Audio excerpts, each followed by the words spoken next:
Miss Lucie rencontre l'amour, 1947, nouvelle de Patrick Quentin, publiée dans Mystère Magazine numéro 33, octobre 1950. Elles étaient assises autour de la table prenant leur petit déjeuner. Leurs manteaux noirs étaient jetés sur leurs épaules dans le style touriste et elles avaient exactement l'air de ce qu'elles étaient. Trois dames d'un certain âge, résidant habituellement dans un des quartiers les plus comme il faut de Philadelphie. Mas café demanda Miss Hélène Yarnell à une serveuse récalcitrante. Ce n'était pas la première fois que Miss Hélène voyageait, et même à l'étranger. Elle savait comment se faire servir. Et mas chaud, caliente, ajouta Mrs. Vera Trugood, qui était la plus âgée des trois, et trouvait qu'il faisait plutôt frais à Mexico le matin. Miss Lucy Bram ne dit rien. Elle regarda simplement sa montre pour voir s'il était l'heure où Mario devait arriver. La serveuse déposa sur la table un pot de café visiblement tiède. Ne pensez-vous pas, Lucie, dit Hélène, que ce serait une bonne chose si nous demandions à Mario de passer nous prendre plus tôt le matin? De la sorte, il pourrait nous conduire en quelque endroit où l'on nous servirait un petit déjeuner convenable. Mario fait déjà beaucoup pour nous, répondit Miss Lucie, qui rosit légèrement en parlant du jeune guide mexicain. Elle se troublait parce que ses amis la taquinaient au sujet de Mario, et parce qu'elle venait justement d'évoquer ses jambes musclées dures, comme elles lui étaient apparues, tandis qu'il les promenait en barque parmi les jardins flottants de Xochimilco. Miss Lucie n'avait probablement jamais pensé à des jambes d'homme, et sûrement pas en prenant son petit déjeuner, durant ses 52 années d'austère célibat. C'était un indice supplémentaire du changement qui s'était opéré en elle depuis son arrivée au Mexique un mois auparavant. Ce changement, à la vérité, était peut-être intervenu plus tôt, lorsque la mort d'un père perpétuellement souffrant, elle s'était trouvée soudainement riche et libérée de toute contrainte. Mais Miss Lucie ne s'en était rendue compte que plus tard, au Mexique, le jour où elle avait rencontré Mario à Taxco. Ce jour-là avait été fertile en péripéties pour Miss Lucie. De tous ceux qu'elle avait passés au Mexique, c'était peut-être celui où il lui était arrivé le plus de choses. La volupté d'être libre, qui jusqu'alors choquait quelque peu son âme sédentaire, s'était éveillée en elle en même temps qu'elle ouvrait les yeux dans sa chambre d'hôtel ensoleillée. Ce sentiment avait persisté durant le petit déjeuner qu'elle avait pris dans le patio avec ses deux amis, dont elle payait discrètement les dépenses. Rien n'avait pu l'atténuer, ni Vera, qui se plaignait de l'air frais de la montagne, ni Hélène, qui, avec un snobisme de grande voyageuse, faisait remarquer que Taxco était charmant, sans doute, mais que son pittoresque n'arrivait pas à la cheville de celui offert par les villes de Toscane. Pour Miss Lucie, qui ne connaissait que Philadelphie, les toits roses de Taxco et les clochers de ses églises semblaient un rêve miraculeusement devenu réalité. Une cité rose-rouge, presque aussi vieille que le temps.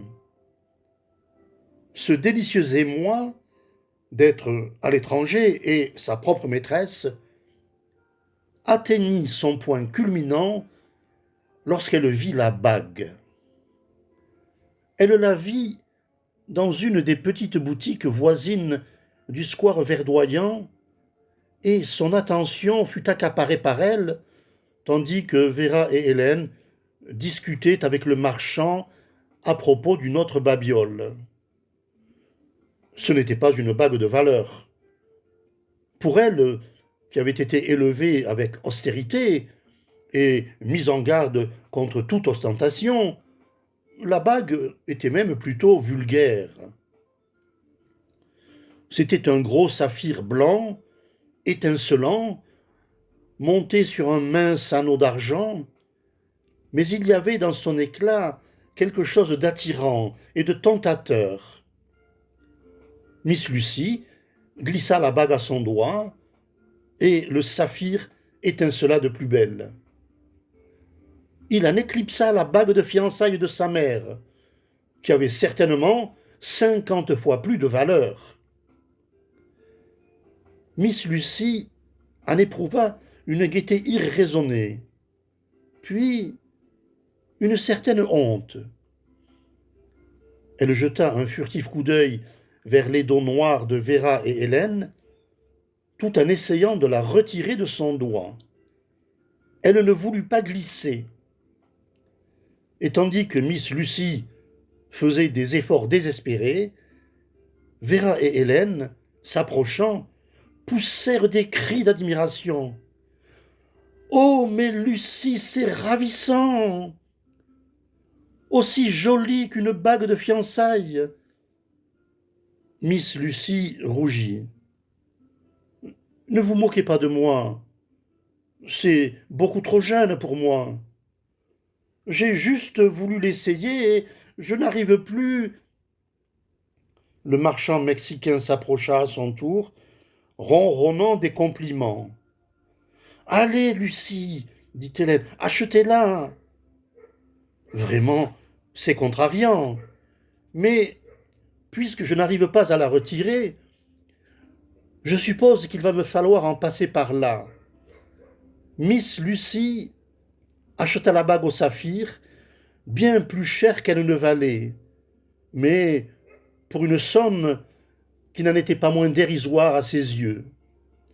Tandis qu'Hélène, qui s'occupait toujours des questions financières durant le voyage, parce qu'elle savait si bien y faire, régler l'achat avec le marchand, Miss Lucie dit à Vera: « Je pense qu'avec du savon et de l'eau, j'arriverai à la retirer une fois de retour à l'hôtel. » Mais elle n'y parvint pas, et la bague parut concrétiser cette allégresse nouvelle dont elle se sentait la proie. À Taxco, Miss Lucie se révéla infatigable.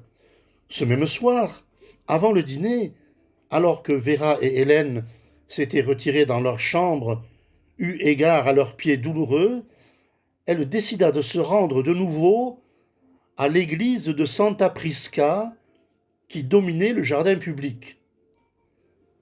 Sa première visite avait été gâchée par les remarques très promenades commentées de ses amis. Elle désirait se retrouver seule dans la pénombre fraîche de cette église, s'imprégner de cette atmosphère si différente de l'intimité toute familiale de la maison commune fréquentée par les Quakers de sa ville natale. Comme elle passait entre les portes de bois sculptés, le grand autel, orné de fleurs et de chérubins dorés à la feuille, étincela en face d'elle. Une vieille paysanne, vêtue de noir, allumait un cierge devant une statue de la Vierge, un chien métis, entré dans l'église sur les talons de Miss Lucie, flaira vaguement autour de lui et ressortit. Ce mélange de splendeur et de vie quotidienne eut un curieux effet sur Miss Lucie. Une impulsion qu'elle n'arriva pas à comprendre la fit s'agenouiller à l'instar de la paysanne, et quand elle se signa, le saphir mêla son éclat à la splendeur exotique de l'église. Miss Lucie ne demeura agenouillée qu'un court instant. Mais avant de se relever, elle eut conscience d'une présence à sa droite. Elle tourna la tête et vit qu'un jeune Mexicain, vêtu d'un complet blanc immaculé, était entré dans l'église et se tenait agenouillé, à quelques mètres d'elle, d'épais cheveux noirs, coiffant d'un casque luisant sa tête dévotement inclinée. Quand Miss Lucie se leva, son regard rencontra celui du garçon. Cela ne dura que l'espace d'un éclair, mais Miss Lucie garda dans son esprit l'image de ce jeune visage. Une peau couleur du miel sauvage, et les yeux surtout, sombres et patients, avaient une beauté douce et passive. Ce bref regard donna à Miss Lucie la curieuse impression de pénétrer un peu au cœur de cette ville étrange, peuplée d'étranges gens. En pensant au jeune garçon, Miss Lucie fut aise d'avoir cédé à l'impulsion qui l'avait fait s'agenouiller. Mais bien entendu, elle n'en soufflerait mot ni à Véra, ni à Hélène. Elle quitta l'église d'un pas léger, songeant au dîner. Le crépuscule était tombé, et quand elle quitta le Zocalo, grouillant de monde, pour s'engager dans la rue déserte conduisant à son hôtel, il faisait presque nuit. Il lui sembla que, sur les pavés grossiers, son pas éveillait un écho nouveau, et cela lui parut accentuer encore sa solitude. Au même instant, elle vit une silhouette masculine gravissant la colline d'un pas chancelant et venant à sa rencontre. Miss Lucie n'était pas peureuse, mais elle éprouva une certaine anxiété en constatant que l'homme était ivre. Elle regarda autour d'elle. Personne d'autre en vue. Un instant, elle fut sur le point de faire demi-tour vers le Zocalo. Mais elle se rabroua. Après tout, elle était américaine. On ne lui ferait pas de mal. Elle continua d'avancer d'un pas résolu. Mais le germe de la peur était en elle. Quand elle arriva à hauteur de l'homme, il la regarda et se lança de son côté. Il était barbu, pauvrement vêtu, et son haleine empestait le tequila. Il déversa un flot de paroles en espagnol que Miss Lucie ne comprit pas, mais elle réalisa qu'il demandait l'aumône. Or, habituée à organiser ses charités, elle n'avait aucune sympathie pour les mendiants des rues. Elle secoua énergiquement la tête et essaya de poursuivre son chemin. Mais une main sale l'agrippa par la manche et la supplication pleurnicharde continua. Miss Lucie libéra son bras avec plus de violence qu'elle n'en avait eu l'intention. La colère se mit à luire dans le regard de l'homme, et il éleva la main dans un geste d'indignation. Bien que, de toute évidence, il n'eut pas l'intention de la frapper, Miss Lucy eut un recul instinctif. Ce faisant, son haut talon se prit entre deux pavés, et elle tomba lourdement sur le sol. La jambe repliée sous elle, Miss Lucy demeura à terre, tandis que l'homme se penchait sur elle de façon plus menaçante cette fois, lui sembla-t-il. L'espace d'un instant, Miss Lucy se sentit envahir par une panique aveugle que ne justifiait pas le côté farce de sa situation, pour aussi déplaisante qu'elle fût. Et alors, surgissant de l'ombre, un autre homme apparut, un homme mince, dans un complet blanc. Miss Lucy ne pouvait voir son visage, mais elle sut que c'était le jeune homme de l'église. Elle eut conscience d'un bras vêtu de blanc qui se tendait vers le mendiant et le repoussait. Elle vit ce dernier reculer et s'éloigner en maugréant. Puis il y eut un jeune visage tout proche du sien, et un bras vigoureux l'aida à se relever. Miss Lucy ne pouvait comprendre ce que son sauveur disait, mais la voix était douce et pleine de sollicitude. Que malo, dit-il, et il sourit en tournant la tête dans la direction où était parti le mendiant. Malo mexicano. Ses dents, au clair de lune, étaient d'une blancheur éblouissante. Moi, Mario, de l'église, oui. Moi et de la señora, non? Il porta, presque jusqu'à son hôtel, Miss Lucy, qui s'était douloureusement tordu la cheville, et aida Vera et Hélène à la monter jusque dans sa chambre. Comme il demeurait là, désireux de rendre service, Hélène saisit son sac à main en chuchotant. Combien je lui donne, Lucie? Mais Mario, semblant comprendre, dit Gracias, señora, et, après plusieurs phrases, dans lesquelles Miss Lucy distingua seulement le mot madre, il prit la main gauche de Miss Lucy, celle où étincelait le saphir, et, après l'avoir baisée, se retira en souriant. C'est ainsi que Mario entra dans leur vie, et, y étant entré, il fut vite évident qu'il entendait y demeurer.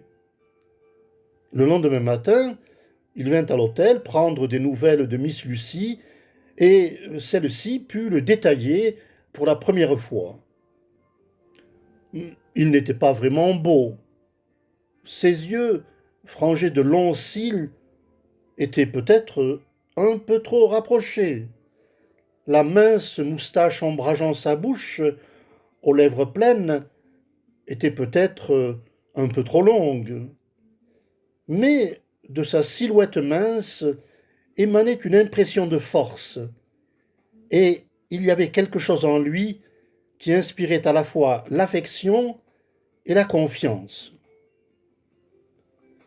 Il expliqua qu'il était un étudiant désireux de se faire un peu d'argent durant les vacances.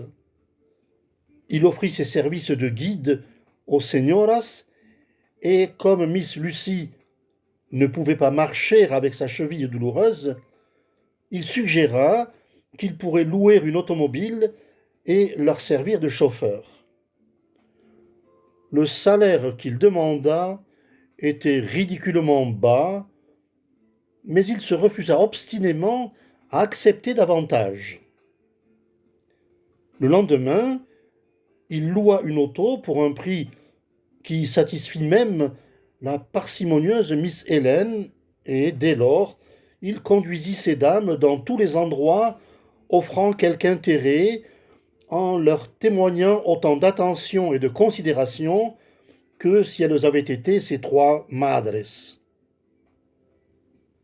Son apparition quotidienne, toujours en blanc immaculé, était une constante source de délices pour Miss Lucy, à la vérité, pour toutes les trois, et il était toujours débordant de plans pour assurer leur distraction.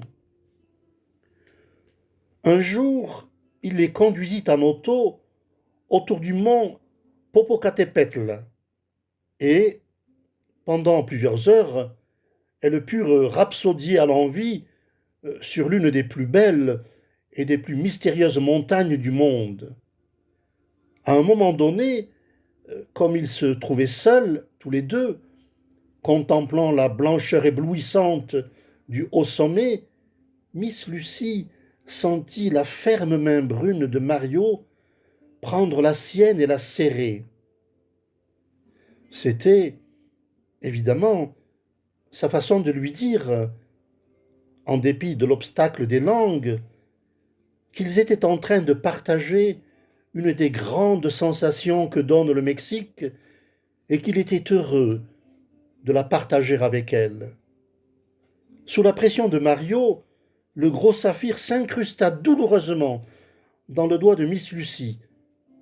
Mais ce fut un sentiment bien différent de la douleur que cette pression éveilla en elle. Après l'excursion au Popocatépetl, Miss Lucy décida qu'il était temps de quitter Taxco pour gagner Mexico. Elle dit à Hélène de congédier Mario en lui donnant un supplément de 100 pesos et en lui faisant savoir, poliment mais fermement, qu'on n'avait plus besoin de ses services. Mais Hélène aurait pu tout aussi bien essayer de congédier le Popocatépetl ou de lui demander de s'abîmer dans la mer. Mario se contenta de rire en repoussant les 100 pesos et en appela directement à Miss Lucy. Il y avait de méchants Mexicains à Mexico, dit-il en étendant ses solides mains couleur de miel sauvage. Ils prendraient soin d'elle. Non, peu importait l'argent de la señora Hélène. Il appelait toujours les deux autres femmes señora. Miss Lucy seule avait droit aux señoritas. Et puis, il leur ferait tout voir, en un geste plein d'ampleur, les bras robustes embrasser le soleil, le ciel, les montagnes, le Mexique tout entier. Mais les yeux sombres, aux cils trop épais, ne quittaient pas Miss Lucy. Et Miss Lucy, en dépit de tous les principes solidement enracinés en elle, Miss Lucy céda. Mario partit avec elle pour Mexico. Elles en étaient à la seconde semaine de leur séjour à Mexico et avaient décidé de faire une excursion jusqu'aux pyramides de Teotihuacan. Comme à l'accoutumée, Miss Lucy était assise sur la banquette avant, à côté de Mario. C'était un excellent chauffeur et elle aimait à contempler son profil tandis qu'il portait toute son attention sur la route, à surprendre les mots qu'il se murmurait à soi-même quand quelque chose lui plaisait ou le mécontentait. Mais elle aimait moins que, se tournant vers elle, il laissa le regard de ses yeux noirs couler comme une caresse de son visage jusqu'à sa poitrine. Ce regard la troublait et, ce jour-là, quelque chose poussa Miss Lucy à lui dire, rieuse en anglais, « Mario, vous êtes ce qu'en Amérique nous appelons un flirt. J'imagine que vous devez être extrêmement populaire auprès des jeunes filles, ici, au Mexique. » Tout d'abord, il ne parut pas comprendre le sens de sa remarque. puis il explosa. Fille, muchachas, parame, no! Il plongea la main dans la poche intérieure de son veston et en sortit une petite photographie tout écornée. Mi muchacha, mienne, mi unica muchacha, una sola. Miss Lucy prit la photographie. C'était celle d'une femme plus âgée qu'elle-même, avec des cheveux gris et de grands yeux tristes. Le souci et la souffrance avaient semé leurs rides sur son visage. Votre mère, fit Miss Lucy avec douceur, parlez-moi d'elle. Et Mario se mit à parler, non dans le lent espagnol qu'il utilisait ordinairement pour s'entretenir avec ces dames, mais en un rapide monologue dont Miss Lucy ne put saisir qu'une partie. Elle parvint à comprendre que la mère de Mario était extrêmement pauvre, qu'elle avait passé sa vie dans un minuscule village guerrero à élever ses enfants privés de père et que c'était une véritable sainte. De toute évidence, Mario éprouvait pour sa mère cet amour idolâtre qui se rencontre si fréquemment chez les jeunes Mexicains. Tandis qu'il parlait avec excitation, Miss Lucy prit une décision. Avant la fin des vacances, elle s'arrangerait pour obtenir de Mario l'adresse de sa mère, puis elle lui écrirait une lettre en lui envoyant suffisamment d'argent pour permettre à Mario de continuer ses études. Une mère accepterait certainement ce don, même si son fils était trop fier pour le faire. Est-ce là une des pyramides? La voix désappointée d'Hélène rompit le fil de la songerie de Miss Lucy. Mais ça n'existe pas en comparaison des pyramides d'Égypte. Mais Miss Lucy fut émue par la vue des pyramides du Soleil et de la Lune. Tandis qu'elle contemplait leur sombre et antique magnificence, elle éprouva de nouveau cette étrange sensation qu'elle avait connue en s'agenouillant et en se signant un matin dans l'église de Taxco. Je ne vais certainement pas gravir toutes ces marches, dit Hélène maussade. Je suis trop vieille et il fait trop chaud. Et Vera, qui n'avait jamais trop chaud, se trouva aussi trop âgée. Hélène demeura au pied de la pyramide, son manteau jeté sur ses épaules, une cigarette entre ses doigts. Allez-y, Lucie, vous êtes jeune et active. Et Lucie y alla. Avec l'aide de Mario, elle monta jusqu'en haut de la pyramide du Soleil, mais elle fut à peine essoufflée, tellement elle éprouvait une exaltation mystique. Ils s'assirent côte à côte au sommet, cette quinquagénaire cultivée et ce garçon presque ignorant qui était né dans une hutte d'adobe. Ils contemplèrent le vaste quadrilatère où avait été l'ancien village avec son temple des serpents à plumes et regardèrent la route des morts qui allait du temple à la pyramide de la lune. Mario se mit à lui parler des sacrifices rituels à la fête de Toxcatl qui, dans l'ancien temps, avait lieu une fois l'an.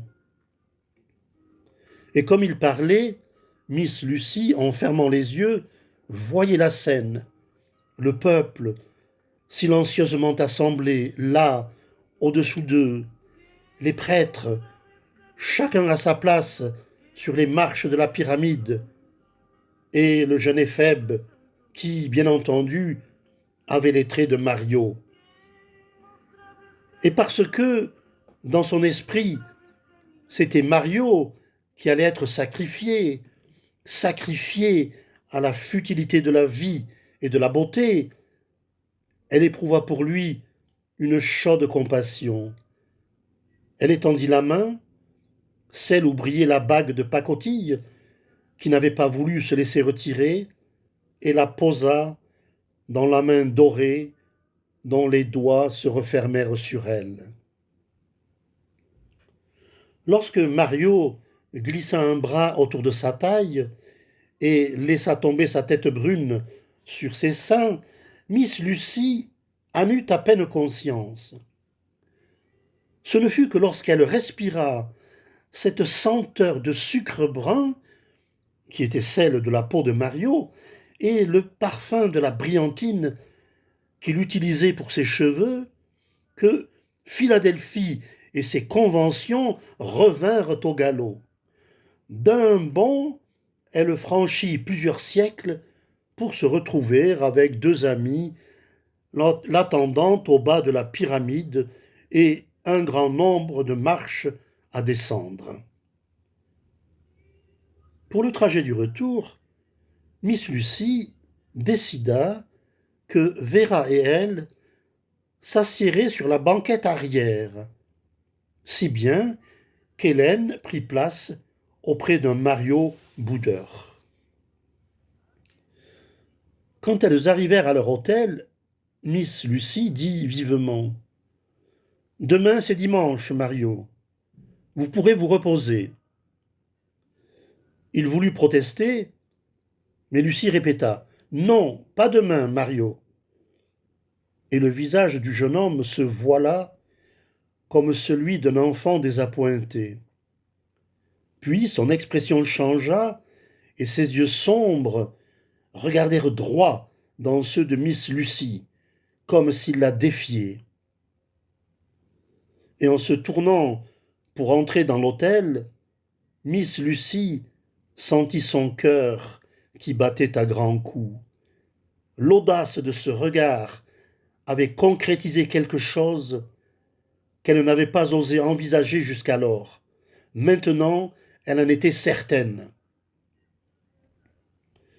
Pour une raison qu'elle ne comprenait pas, et d'une façon dont elle n'avait jamais osé rêver, Mario la désirait. Il éprouvait pour elle un désir physique. Cette nuit-là, avant de se mettre au lit, Miss Lucy fit une chose qu'elle n'avait jamais faite de sa vie. Dans sa simple chemise de nuit, elle se tint durant plusieurs minutes, immobile devant le grand miroir vénitien de sa somptueuse chambre, et contempla la femme qu'elle était. Elle ne vit rien de nouveau ou de surprenant, aucun signe extérieur qui correspondit aux profonds changements opérés en elle. Elle n'était pas belle, elle ne l'avait jamais été, même dans sa jeunesse. Et maintenant, elle avait atteint, sans contredit, le certain âge. Ses cheveux étaient trop ou pas assez blancs, mais ils étaient souples et abondants, et la coiffaient de façon assez saillante. Ses yeux étaient clairs et plaisants, mais environnés de fines rides et d'ombres qui trahissaient son âge. Ses seins étaient fermes sous la cotonnade de la chemise de nuit, mais sa silhouette n'avait vraiment rien de remarquable. En fait, il n'y avait rien dans l'aspect extérieur de son visage ou de son corps qui pût éveiller le désir. Et pourtant, elle était désirée. Elle le savait. Pour quelque raison, un bel adolescent mexicain la trouvait désirable. Miss Lucy en était certaine. Miss Lucy ne manquait pas de bon sens, et elle savait que très souvent, des jeunes gens courtisent de vieilles femmes riches dans l'espoir de leur soutirer de l'argent. Mais Mario, en dehors du fait qu'il avait repoussé toute offre pécuniaire, ignorait même que Miss Lucy était de loin la plus riche des trois femmes. Seul un notaire de Philadelphie savait à quel point elle était riche. Non, si Mario avait été intéressé, il eût tourné ses attentions vers Hélène, qui tenait les cordons de la bourse et n'avait jamais laissé savoir à personne que c'était l'argent de Miss Lucy qu'elle dépensait. Il n'y avait rien dans les vêtements sombres et austères de Miss Lucy qui pût suggérer la richesse. Certes, la bague de fiançailles de sa mère portait un diamant d'une certaine valeur, mais seul un joaillier expert aurait pu l'apprécier. Quant au saphir blanc, il ne valait pas que quelqu'un perdît son temps ou se fatiguât pour l'obtenir. Et Miss Lucy l'eût volontiers donné à Mario dans un geste de gratitude, si seulement elle avait pu le retirer de son doigt. Non, il y avait des milliers d'autres femmes à Mexico qui paraissaient plus riches qu'elle. Il y avait là quantité de femmes jeunes et belles, dont n'importe laquelle eût sans doute été heureuse et fière d'avoir Mario pour escorte. Et oui, Miss Lucy regardait la réalité en face pour autre chose aussi. Et cependant, soudain, Miss Lucy s'effraya devant l'illogisme de tout cela. Quelque virginal instinct frémit en elle et l'avertit du danger.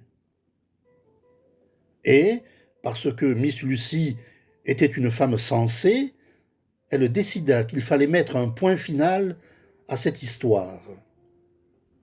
Étendue paisiblement entre ses draps, elle prit une grande résolution. Miss Lucy et Vera attendaient à l'arrêt de l'autobus. Toutes deux serraient leurs manteaux autour d'elles comme si elles avaient froid. Vera avait toujours froid, mais ce jour-là, Miss Lucy était comme elle, en dépit du soleil resplendissant. Ses yeux et son nez étaient rouges.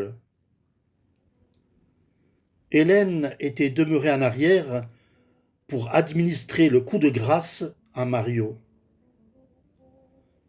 L'autobus pour Pátzcuaro partait dans 20 minutes. Enfin, Hélène apparut. Elle aussi avait le nez rouge. « Vous n'auriez pas dû faire cela, Lucie, » dit-elle. « C'était vraiment cruel. » Elle mit 2 billets de 100 pesos dans la main de Miss Lucy.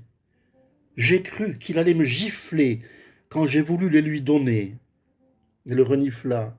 « Et il a fondu en larmes, comme un gosse, quand il a lu votre lettre. » Miss Lucy ne dit rien. Elle parla très peu durant l'exténuant voyage en autobus qui les conduisit à Pátzcuaro. Après le dîner, les 3 femmes étaient demeurées assises autour de leur table dans la véranda dominant la sereine étendue du lac Pátzcuaro. Hélène, d'une volubilité excessive, dressait des plans pour le lendemain auxquels Miss Lucy n'accordait apparemment aucune attention. Son regard errait sur les eaux gris-vert du lac, avec ses petites îles et l'obscène crâne pelé de ses vautours, qui se disputaient avec des cris rauques quelques morceaux de charogne sur le rivage. Au bout d'un moment, elle se leva en disant « Il commence à faire un peu frais. Je m'en vais monter dans ma chambre. Bonne nuit. » De la chambre de Miss Lucy, avec sa petite véranda, on apercevait le lac sous un autre angle.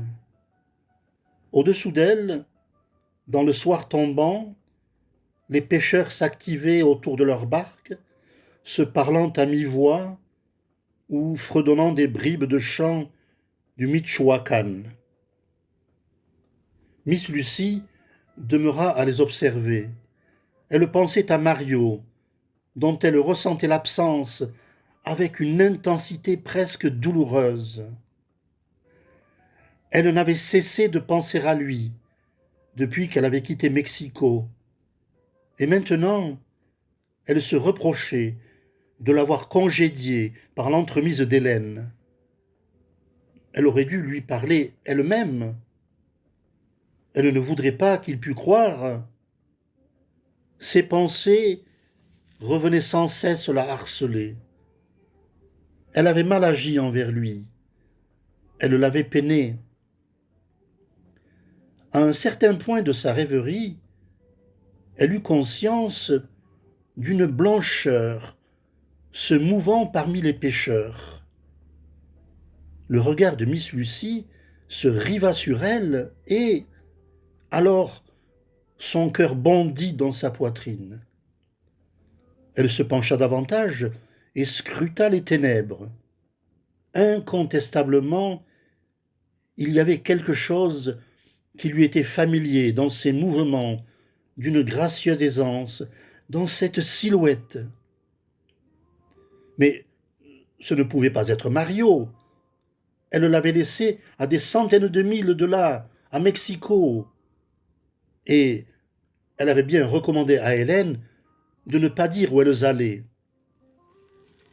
La silhouette blanche quitta le rivage du lac et se dirigea vers la fenêtre de Miss Lucie. Elle traversa un rayon lumineux s'échappant d'une porte ouverte. Il n'y avait plus possibilité de douter, c'était Mario. Miss Lucie se pencha sur la balustrade du balcon, le cœur battant. Il était à peu près à 4 mètres au-dessous d'elle. Oh, Miss Lucie, je vous ai retrouvée. Il parlait en espagnol, lentement, pour se bien faire comprendre. Je savais que je vous retrouverais. Mais Mario, comment? Au bureau de l'autobus. On m'a dit que vous étiez ici. Alors je suis venue et j'attendais. Elle vit l'éclat de son sourire. Miss Lucie, pourquoi êtes-vous partie sans dire adios? Elle ne répondit pas. Mais je suis de nouveau là pour prendre soin de vous. Et demain, vous et moi, nous irons sur le lac. Avant que les 2 autres dames soient levées. Vous et moi, seuls, tous deux. Il y aura le clair de lune, puis le lever du soleil. Oui, à 5 heures, demain matin, je viendrai vous chercher. J'aurai une barque. Avant même que s'éveillent les oiseaux, je vous attendrai ici. Oui, oui. Bonne nuit, carissima. Miss Lucie rentra dans sa chambre. Elle se déshabilla avec des mains tremblantes et se glissa dans son lit. Et elle tremblait encore quand, au milieu de la nuit, lui sembla-t-il, on siffla sous sa fenêtre. Elle sut alors que Mario était venu la chercher. Elle s'habilla rapidement, arrangea ses beaux cheveux gris, jeta un manteau sur ses épaules et, vite, descendit au rez-de-chaussée. L'hôtel était très calme. Nul ne la vit traverser le hall désert, ni descendre jusqu'à l'endroit où Mario l'attendait près de la barque. Il lui prit la main et la porta à ses lèvres. Puis il l'attira doucement vers l'embarcation. Elle ne lui résista pas. Il semblait incarner le destin, l'entraînant vers l'inévitable. Comme Mario l'avait dit, il faisait clair de lune. Une pleine lune, d'un jaune citron, dont le froid rayonnement donnait un aspect fantastique aux eaux opaques du lac. Miss Lucie s'étendit au fond de la barque sur son manteau. Il faisait froid, mais elle ne semblait pas s'en apercevoir. Elle regardait Mario qui, debout à l'avant, guidait l'embarcation vers le large. Il avait roulé son pantalon jusqu'au-dessus des genoux et ses jambes solides avaient quelque chose de cruel sous la lune. Il chantait. Jamais encore Miss Lucie ne s'était rendu compte quelle belle voix il avait. La chanson semblait douce et d'une ineffable tristesse.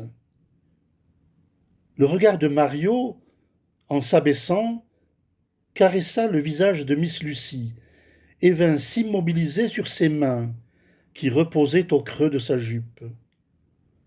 Le saphir blanc étincelait au clair de lune. Miss Lucie perdit toute conscience du temps et de la distance, tandis que la barque se dirigeait vers le cœur le plus secret des myriades d'îlots épars sur le lac. Elle ne vit pas les étoiles s'effacer et la lune pâlir à l'approche de l'aube. Elle éprouvait une paix profonde et totale, comme si le léger oscillement de la barque dût éternellement durer. Elle sursauta en entendant la voix de Mario. « Écoutez, les oiseaux !» Elle les entendit chanter parmi les îles minuscules qui les environnaient. Mais elle ne put voir que les vautours, planant silencieusement au-dessus de leur tête. Mario s'arrêta de ramer et exhiba un paquet. Il contenait des tortas, du beurre et du fromage de chèvre. Il avait aussi emporté une bouteille de vin mexicain. Il étendit du beurre sur une torta avec son grand couteau de poche et la tendit à Miss Lucie. Brusquement, elle se rendit compte qu'elle avait très faim. Elle mangea avec voracité et but à même la bouteille le doux vin mexicain. Il lui monta à la tête et la fit se sentir enjouée, heureuse. Elle riait de tout ce que Mario disait, et lui aussi riait en la caressant du regard. Et ils mangèrent ainsi, comme deux amants en pleine lune de miel, tandis que le soleil levant faisait couler de l'or rouge à la surface du lac, à des milles et des milles du monde habité, avec des vautours et les oiseaux invisibles pour seuls témoins. Quand la dernière torta fut mangée, la bouteille vidée, Mario reprit les avirons et, sans parler, fit s'enfoncer la barque toujours plus avant parmi les îles. Dès qu'elle la vit, Miss Lucie devina que c'était l'île élue par Mario. Elle paraissait plus isolée, plus à l'écart des autres, et il y avait une frange de grands roseaux tout autour d'elle. Quand Mario fit franchir cette bordure à l'embarcation, Miss Lucie vit que les roseaux étaient si hauts que, derrière leur rempart, ils seraient cachés dans un petit univers qui ne serait qu'à eux. Quand la barque toucha le rivage, Mario lui prit la main et l'aida à se lever. Il ne prononça qu'un seul mot. « Venez !» Elle le suivit comme une enfant. Il trouva un endroit sec et y étendit le manteau de Miss Lucie. Puis, comme elle s'y allongeait, il s'assit et fit reposer la nuque de la vieille demoiselle sur ses genoux. Elle pouvait voir le visage de Mario, penché sur le sien, ses yeux sombres, un peu trop rapprochés, et elle respirait le souffle chaud, parfumé de vin, s'échappant entre ses lèvres. Elle ferma les yeux, se rendant compte que c'était là le moment vers lequel tout avait tendu, depuis le jour où, dans l'église de Santa Prisca, elle avait rencontré Mario pour la première fois. Elle sentait ses mains qui lui caressaient les cheveux, le visage, doucement, doucement. Elle le sentit prendre sa main, toucher le saphir. À l'instant précis où il effleura le saphir, elle comprit. Elle sentit dans les doigts de Mario un désir obsédant, plus fort que tout. Et ce qui lui avait paru si complexe devint d'une extrême simplicité. Les mains de Mario remontèrent lentement. La caresse de ses doigts atteignit la gorge de Miss Lucy. Elle ne cria pas. Elle ne fut même pas effrayée. Et tandis que les mains resserraient leur étreinte, la belle bouche vint se poser sur la sienne et leurs lèvres se joignirent pour leur premier et unique baiser. Mario jeta loin de lui le couteau ensanglanté. La vue du sang lui faisait horreur, et cela le dégoûtait d'avoir dû couper le doigt pour s'emparer de la bague. Il ne s'était même pas occupé de la bague de fiançailles qui avait appartenu à la mère de Miss Lucy. C'était une bague toute simple, alors que, depuis des semaines, l'éclat du saphir aveuglait littéralement ses yeux naïfs. Il étendit soigneusement le manteau sur le corps de Miss Lucy. Un instant, il songea à le mettre parmi les roseaux, mais il réfléchit qu'il pourrait dériver et être découvert par les pêcheurs. Il s'écoulerait peut-être des années avant que quelqu'un vînt sur l'île, et d'ici là, Mario regarda les vautours planant dans le ciel. Sans se retourner, Mario gagna l'embarcation, quitta l'île et rejoignit le rivage encore désert. Puis il retourna la barque et la poussa vers le large pour la faire couler. Une Américaine était partie dans une barque sur le lac avec un rameur inexpérimenté. Ils s'étaient noyés tous deux. Voilà ce que penseraient les autorités, et elles ne se donneraient pas la peine de draguer un si grand lac pour retrouver les corps. Mario se dirigea vers la voie du chemin de fer. Il grimperait dans un wagon de marchandises, et demain, peut-être, il serait dans le Guerreros. Il était sûr que la bague plairait à sa mère.